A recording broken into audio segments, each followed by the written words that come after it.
Hi అండి. ఈరోజు హెల్తీగా పెసరట్టు ఎలా చేసుకోవాలో చూపిస్తాను. స్ప్రౌట్స్ అండి. ఇవి ముందు ఒక రోజు నానబెట్టి ఒక రోజంతా వదిలేస్తే ఇట్లా మంచిగా స్ప్రౌట్స్ అనేవి వస్తాయి. ఇవి బాయిల్ చేసుకొని తినడం ఇష్టం లేని వాళ్ళు ఇలా పెసరట్టు చేసుకొని తినొచ్చు.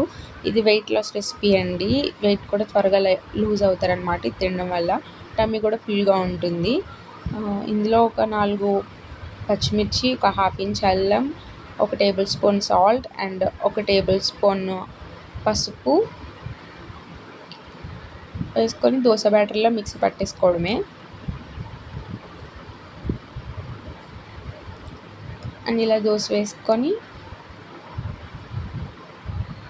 పైన ఆనియన్స్ ఇంకా జీలకర్ర ఇవన్నీ వేసుకొని మంచిగా రోస్ట్ చేసుకోవాలి. నేనైతే గీ యూస్ చేస్తానండి ఆయిల్ కంటే. ఎందుకంటే ఆయిల్ కన్నా గీ యూస్ చేసుకుంటే మంచిగా ఉంటుంది, టేస్ట్ కూడా బాగుంటుంది.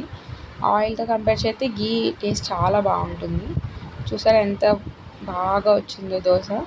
ఇలా చేసుకొని తింటే ఒక్క దోశ తింటే చాలండి, కడుపు నిండిపోతుంది. బాయ్.